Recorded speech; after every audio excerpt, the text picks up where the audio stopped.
الحمد للہ رب العالمین والصلاة والسلام علی اشرف الانبیاء والمرسلین وعلی آلہ وصحبہ اجمعین اما بعد عن عبداللہ بن عمرو ان رسول اللہ صلی اللہ علیہ وسلم قال الصيام والقرآن يشفعان للعبد يقول الصيام اے رب انی منعت الطعام والشہوات بالنہار فشفعنی فیہ ویقول القرآن منعت النوم باللیل فشفعنی فیہ فیشفعان رواہ البیہقی فی شعب الایمان او کما قال علیہ الصلاۃ والسلام۔ برادران اسلام، یہ روایت روزہ اور قرآن کے شفاعت کے حوالے سے بیان کی گئی ہے کہ روزہ اور قرآن قیامت کے روز بندے کے لیے اللہ کے حضور میں شفاعت کریں گے، یعنی نبی مہربان صلی اللہ علیہ وسلم یہ بتلانا چاہتے ہیں، یہ سمجھانا چاہتے ہیں کہ ایک روزہ دار جب روزہ رکھتا ہے اور اس کی تقاضاؤں کو پورا کرتا ہے، اس کا احترام کرتا ہے، تمام تر اس کے آداب اور سنن اور واجبات اس کا لحاظ کرتے ہوئے جب وہ روزہ رکھتا ہے، روزے کی حالت میں جن چیزوں سے انہیں منع کیا گیا ہے اگر وہ ان سے رکا رہتا ہے اور خالص اللہ کی رضا کی خاطر روزہ رکھ رہا ہے، تو پھر یہ روزہ قیامت والے دن اپنے روزے دار کے لیے شفاعت کرے گا، سفارش کرے گا اللہ تعالیٰ کے یہاں۔ نبی کریم صلی اللہ علیہ وسلم نے فرمایا کہ جنت کے 8 دروازے ہیں، ان میں سے ایک باب الریان ہے، باب الریان سیراب کرنے والا دروازہ، اور وہ خالص روزے داروں کے لیے ہے، جو روزہ رکھے گا اس دروازے سے وہی جائے گا۔ تو یہاں پہ یہ بتلایا گیا ہے کہ روزہ قیامت کے دن اللہ کے یہاں سفارش کرے گا۔ اب یہ عین ممکن ہے کہ روزے کو کوئی اسی شکل دی جائے، روزہ سراپا مجسمہ بن کے اسے کوئی صورت دی جائے، کسی صورت میں مجسم ہو کر وہ بارگاہ الہی میں روزے دار کے لیے سفارش کرے، یا معنوی اعتبار سے یہ بات کہی گئی ہو۔ بہرحال روزے کا جو عمل ہے وہ اپنے رکھنے والے کے لیے سفارش کرے گا کہ میرے پروردگار، میں نے اسے کھانے پینے سے اور تمام تر شہوات، اب یہاں پہ جو الفاظ استعمال کیے گئے ہیں، انی منعتہ الطعام والشہوات بالنہار، شہوات یہ لفظ تشتہی سے نکلا ہے، یعنی من پسند چیزیں۔ اب وہ زندگی کے تمام تر معاملات میں، وہ ازدواجی تعلقات ہوں یا مرغوبات میں سے، جیسے یہ کہا گیا ہے کہ وَلَكُمْ فِيهَا مَا تَشْتَهِي أَنفُسُكُمْ وَلَكُمْ فِيهَا مَا تَدَّعُونَ، وہاں پہ جنت میں تمہارے لیے وہ کچھ ہوگا جو کچھ تم چاہو گے، جو تمہیں مرغوب ہوگا، پسند ہوگا۔ تو یہ روزہ کہہ رہا ہے کہ میں نے اسے منع کیا تھا، کھانے پینے سے منع کیا تھا، یہ رکا رہا، حلال چیز کو بھی ہاتھ نہیں لگاتا تھا، حرام تو کجا، یہ حلال سے بھی رکا ہوا تھا، محض آپ کی رضا کی وجہ سے۔ تو اس لیے میں اس کی سفارش کرتا ہوں، فشفعنی فی، میری سفارش قبول کیجیے اس کے حق میں۔ اب یہ دیکھنا ہے کہ روزے کی خاص کیفیتیں ہیں۔ ایک تو روزہ عام ہوتا ہے، عام روزہ اسے کہا جاتا ہے کہ جیسے بندہ کھانے پینے سے رک جائے اور ان چیزوں سے رکا رہے جن چیزوں سے منع کیا گیا ہے، اس طرح سے وہ روزہ دار کہلائے گا، اور یہ عام روزہ ہے کیونکہ یہ کھانے پینے سے رکا رہا اور یہ ازدواجی تعلقات سے رکا رہا، جن چیزوں سے اللہ نے منع کیا ہے فجر سے لے کے مغرب تک، ان چیزوں سے یہ رکا رہا، یہ روزے دار کہلایا، یہ عام روزہ ہے۔ دوسرا روزہ ہے خاص، اور تیسرا خاص الخاص ہے۔ خاص روزہ یہ ہے کہ یہ رکا تو رہتا ہے لیکن محض اللہ کی خاطر رکا رہتا ہے، اور کوئی اس کی غرض نہیں کہ معاشرے والے یہ کہیں کہ بھائی اس نے روزہ رکھا ہے۔ کسی داخلی یا بیرونی دباؤ کے تحت اس نے روزہ نہیں رکھا، سماجی دباؤ کے تحت اس نے روزہ نہیں رکھا۔ اگر ساری دنیا روزہ نہ رکھتی تب بھی یہ روزہ رکھتا، اللہ کی محبت کی خاطر یہ روزہ رکھ رہا ہے، تو یہ خاص روزہ ہو گیا جو خالص اللہ کے لیے اس نے روزہ رکھا۔ چاہے کوئی روزہ رکھے نہ رکھے، یہ روزہ رکھ رہا ہے، اس لیے اس روزے کو خاص روزہ کہا گیا۔ اور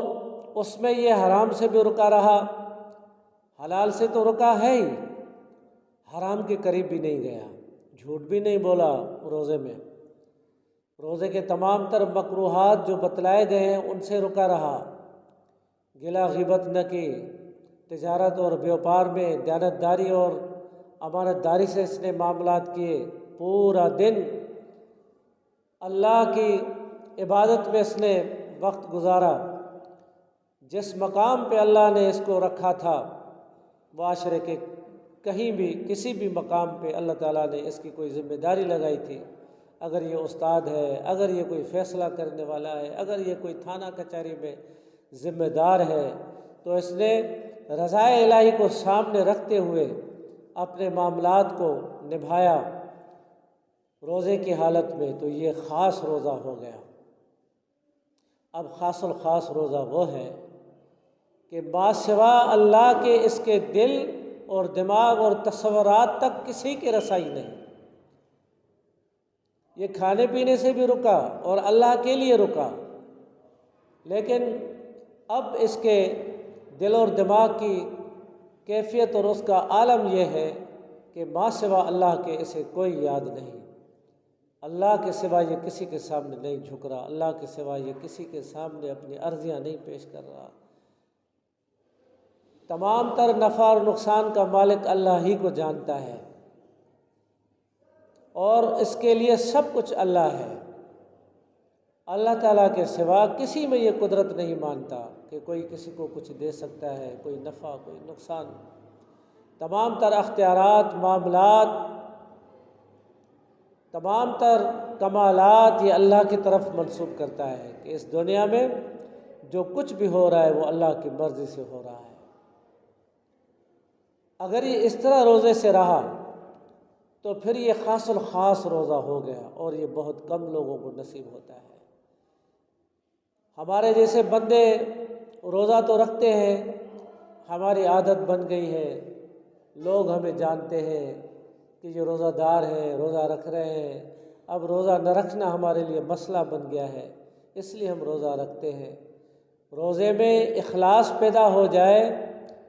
جو اللہ کے سے خالص تعلق کی بنا پہ ہو، یہ بہت بڑی بات ہے، اور بہت سے کم لوگوں کو یہ معاملات نصیب ہوتے ہیں۔ ایسے ہی لوگوں کے لیے کہا گیا ہے، من صام رمضان ایمانا واحتسابا غفر له ما تقدم من ذنبه، جس نے روزہ رکھا ایمان اور احتساب کے اعتبار سے، یعنی ایمان بھی اس کا تھا اور وہ احتساب بھی خود اپنا کر رہا تھا، یعنی توبہ کر رہا تھا، اور وہ جانتا تھا کہ میری شہرت اللہ کے ہاتھ میں ہے، وہ جس وقت چاہے میری شہرت کو کھینچ سکتا ہے، تمام تر قوتیں اللہ کے ہاتھ میں ہے۔ وہ اس طرح حساب کے دن سے پہلے اپنا حساب کتاب سامنے رکھتے ہوئے ڈرتے ہوئے روزہ رکھ رہا ہے، تو اس کے لیے یہ بشارت ہے، غفر لہ ما تقدم من ذنبہ، اس کے تمام تر پچھلے گناہ اللہ تعالیٰ معاف فرما۔ اب یہاں پہ علماء ایک تعویل کرتے ہیں کہ یہ صغائر کے لیے ہے، کبائر نہیں ہو سکتے، لیکن یہ جو حدیث ہے یہ متفقہ علیہ حدیث ہے، بخاری اور مسلم کی روایت ہے۔ اس میں کہیں یہ نہیں کہا گیا کہ وہ گناہ صغیرہ ہوں گے یا کبیرہ ہوں گے، علی الاطلاق یہ بتلایا گیا ہے، من صام رمضان ایمانا و احتسابا غفر لہ ما تقدم من ذنبہ، جس نے روزے رکھے ایمان اور احتساب کی حالت میں تو اللہ تعالیٰ اس کے تمام تر اگلے گناہ معاف فرما دیں گے۔ تو اب آپ اندازہ کریں یہ کن کے لیے بشارت ہے۔ اگر آپ غور و فکر سے اس حدیث پہ غور کریں گے، تدبر کریں گے، تو آپ کو اندازہ ہوگا، میں مایوس نہیں کرنا چاہتا، اللہ کی رحمت میں امیدوار ہونا چاہیے سب کو، مومن کو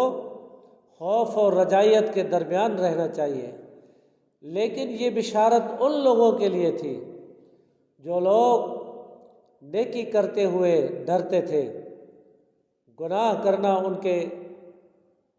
سرشت میں کبھی رکھا ہی نہیں گیا تھا، جو کبھی اگر ان سے گناہ سرزد ہو بھی جاتا تھا تو وہ آ کے بتلاتے تھے کہ حضور ہم سے یہ خطا ہو گئی ہے، ہم سے گناہ ہو گیا ہے اور آپ ہمیں پاک کر دیجئے۔ تو کیوں نہ ایسے لوگوں کے لیے یہ کہا جائے، ایسے لوگ احساس رکھنے والے لوگ، ایسا درد رکھنے والے لوگ اور اللہ سے اتنا ڈرنے والے لوگ، اللہ کو اتنا قریب سمجھنے والے لوگ، جن سے اگر کبھی بشری کمزوری کے تحت گناہ ہو جاتا تھا تو وہ خود چل کے آ کے کہتے تھے کہ ہم سے گناہ ہو گیا ہے، ہمیں پاک کیا جائے، ہمیں سزا دی جائے، ہمیں آخرت سے ڈر لگ رہا ہے، دنیا کی رسوائی، دنیا کی خجالت آخرت کی رسوائی سے بہت کم ہے، اس لیے ہم چاہتے ہیں کہ دنیا ہی میں ہمیں سزا دی جائے تاکہ آخرت کی رسوائی سے بچ جائے۔ ایسے لوگوں کے لیے اللہ تعالیٰ یہ فرماتے ہیں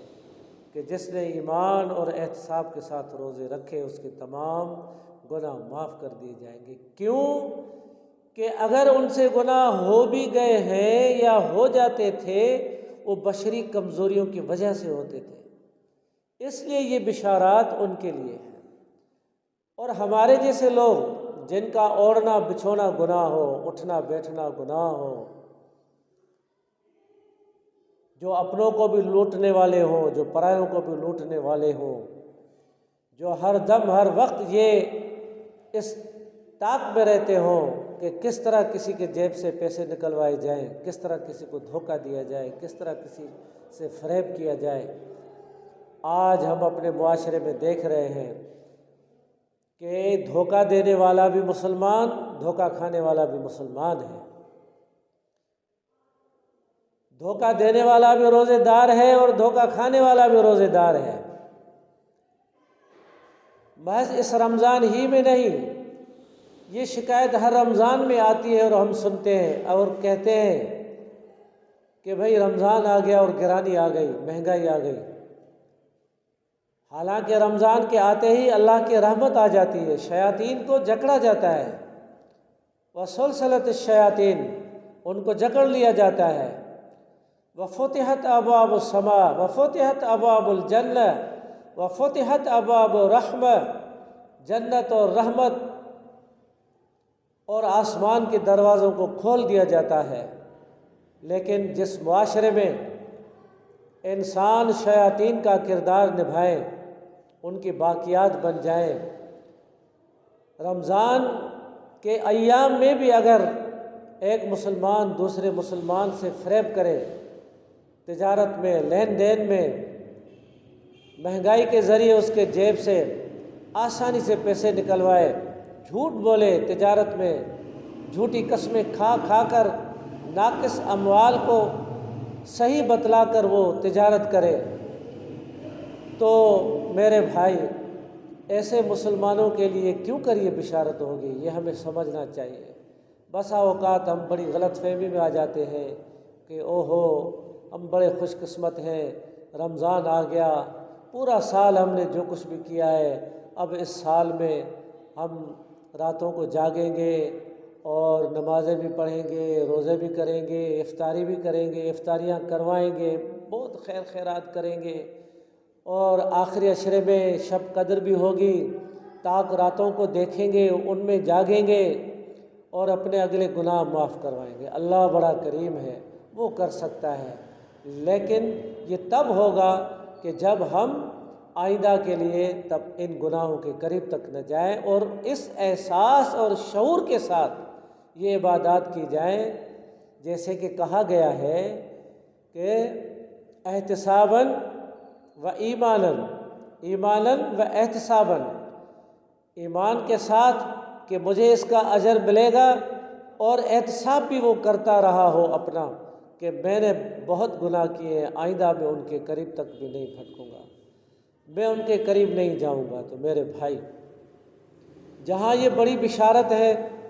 وہاں ہمارے لیے لمحہ فکریہ بھی ہے کہ کیا ہم اس حدیث کے مصداق بھی ہو سکتے ہیں؟ کیا ہمارا یہ مقام ہے کہ ہم روزے رکھیں اور روزہ ہمارے لیے سفارش کرے؟ ہم جو بچوں کو کھلاتے ہیں وہ حرام کھلاتے ہیں، جو پلاتے ہیں وہ حرام پلاتے ہیں۔ تجارت اور بیوپار میں ہم نے تمام تر حلال اور حرام کی حدود کو پھلانگ دیا ہے، ان کا کوئی لحاظ نہیں رکھا، تو پھر یہ کیوں کر بشارت ہمارے حق میں ہو سکتی ہے؟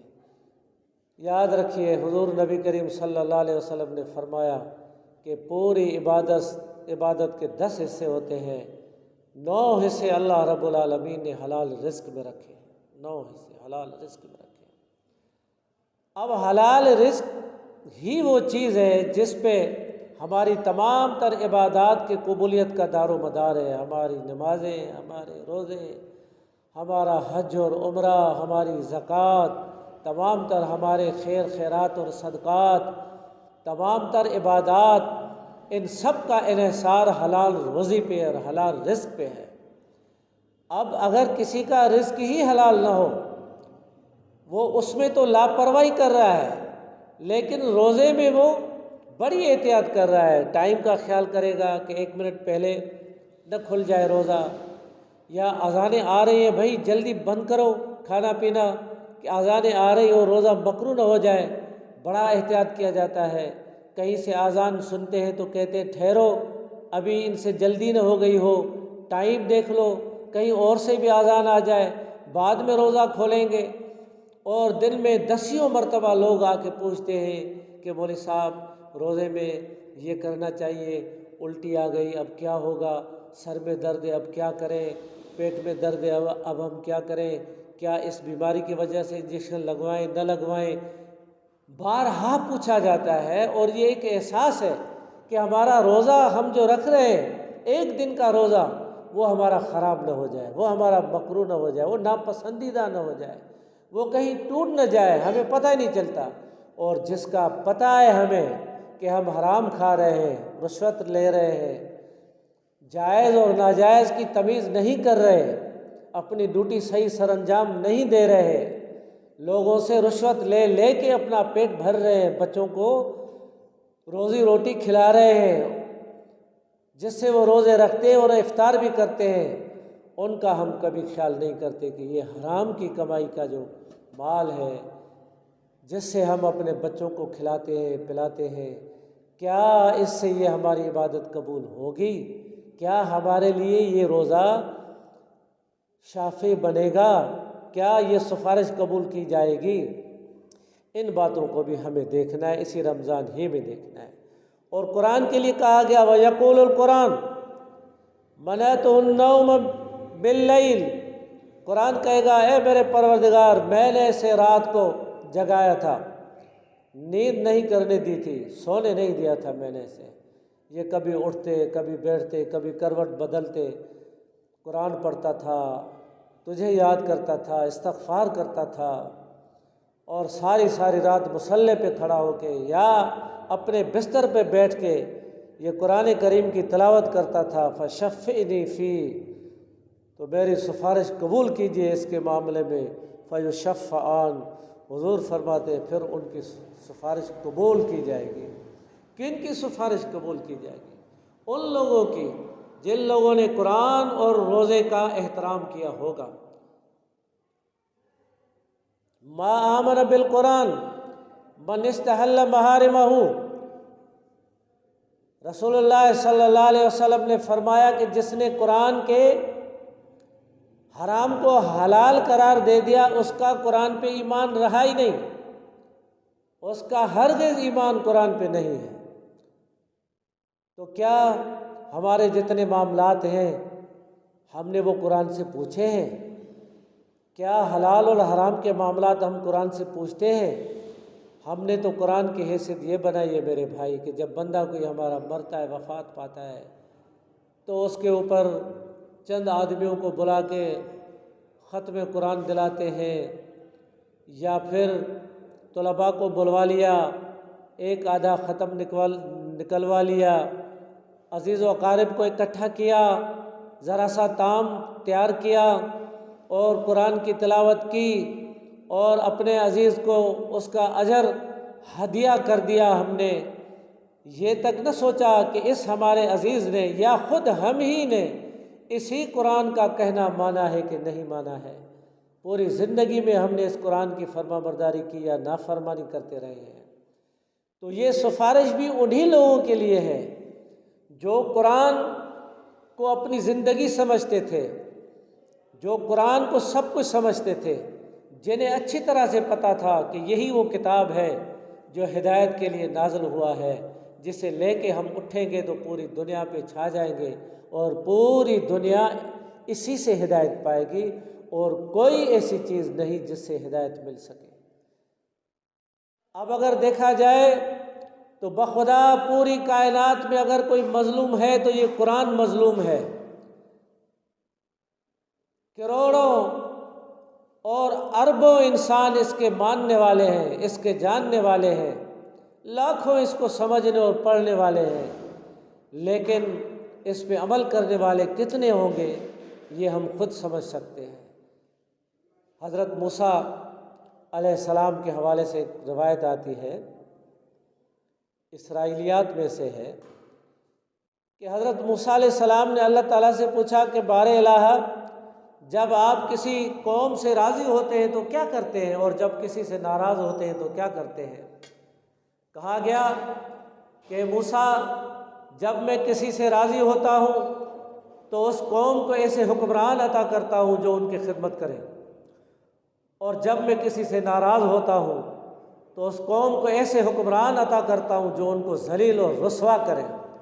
آج ہم اپنے گریبان میں جھانک کے دیکھیں کہ ہماری عزت کی جا رہی ہے حکمرانوں کی طرف سے، ہماری توقیر کی جا رہی ہے، یا ہمیں ذلیل اور رسوا کیا جا رہا ہے۔ تو عزیزان محترم، یہ جتنی بشارات ہیں یہ ان لوگوں کے لیے ہے جو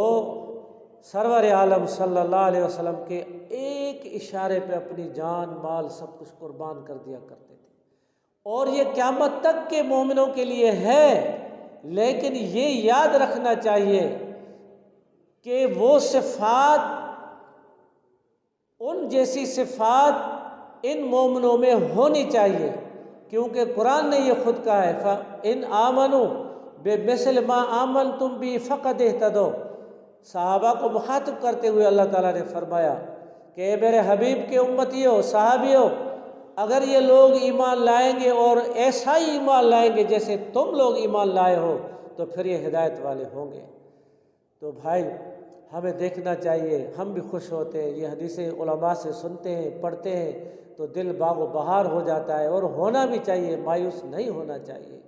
لیکن یہ بات ہمیں یاد رکھنی چاہیے اور مت بھولنا چاہیے کہ صحابہ جیسی صفات پیدا کرنے کی ہمیں کوشش کرنی چاہیے، ان جیسا بننے کی کوشش کرنی چاہیے۔ اگر اس کوشش میں ہم لگے رہے، جتنا بھی بن پائے اور جتنی بھی کوشش کی، اسی راہ میں چلتے چلتے ہم مر گھس گئے، کھپ گئے، تو تب بھی ہماری کامیابی ہے۔ ورنہ یہ ممکن نہیں کہ ہمارا راستہ تو علیحدہ ہو اور ہم ان لوگوں کو جو بشارات دی گئی ہیں سامنے رکھ کے انہی بشارات کو ہم خود خوش ہو رہے ہوں کہ یہ ہمارے حق میں بشارتیں ہیں۔ نہیں میرے بھائی، نہیں، معاف کیجیے گا، عام علماء یہ بات کرتے ہیں اور میں بڑے افسوس سے یہ کہتا ہوں کہ یہ مفہوم صحیح نہیں ہے۔ یہ ان لوگوں کے لیے، آپ خود اندازہ کریں، خود سوچیں کہ ان کی کیا صفات تھی۔ آپ اس سے ایک اندازہ کریں، ایک صحابی ایک گھوڑا لے کے آئے، مارکیٹ سے لے کے آئے، مدینے کے گلیوں کوچوں میں آئے، غالباً حضرت جبیر تھے، نام اچھی طرح سے یاد نہیں آ رہا، تو کسی نے کہا کہ جناب یہ کتنے کا لائے آپ؟ فرض کریں انہوں نے کہا کہ بھائی یہ اتنے کا لایا ہوں، 100 درہم کا لایا ہوں، تو کہا گیا صحیح یہ تو 200 درہم کا ہے، آپ تو بڑا سستا لائے ہیں۔ تو وہ گئے اس کے پاس اور اس سے کہا کہ بھائی یہ 200 درہم کا ہے اور آپ نے بڑا سستا دیا ہے، آپ کو اس کی قدر و قیمت کا کوئی اندازہ نہ تھا، اس لیے آپ میرے بھائی ہیں، آپ کو کوئی نقصان نہ ہونا چاہیے۔ اس نے اسے پیسے بڑھا کے دیے، ایک مرتبہ، دوسری مرتبہ، تیسری مرتبہ۔ قصہ مختصر اس نے کہا کہ بھائی آپ کو لینا ہے تو لیں، ورنہ یہ آپ کیا کر رہے ہیں؟ تو اس نے کہا کہ جناب لوگ یہ کہتے ہیں کہ اس کی رقم بہت بڑی ہے، آپ کو اس کا اندازہ نہیں۔ یہ ایسے خیر خواہ مسلمان تھے، اور ہمارا کیا حال ہے؟ ہم تو یہ سوچتے ہیں کہ اگر ہم نے 100 کا نوٹ دے دیا ہو، دل میں آتا ہے کہہ دے کہ 5000 کا تھا یا 500 کا نوٹ تھا، اور پھٹا کر کے بیٹھ جائیں کہ نہیں صحیح ہمارا 5000 کا نوٹ تھا۔ اور اکثر اوقات ایسے حالات اور واقعات دکھنے اور سننے میں بھی آتے ہیں۔ تو اللہ کی یہ رحمت اور اللہ کی یہ برکت اسی طرح نازل ہے اور نازل ہوتی رہے گی، لیکن ہمیں خود کو اٹھانا چاہیے۔ جیسا کہ کہا گیا، ہم تو مائل بکرم ہے، کوئی سائل ہی نہیں، طور تو موجود ہے، کوئی مسائی نہیں۔ میرے بھائی، خرد نے کہہ بھی دیا لا الہ الا اللہ تو کیا حاصل، دل و نگاہ مسلمان نہیں تو کچھ بھی نہیں۔ وما علینا الا البلاغ، وآخر دعوانا ان الحمدللہ۔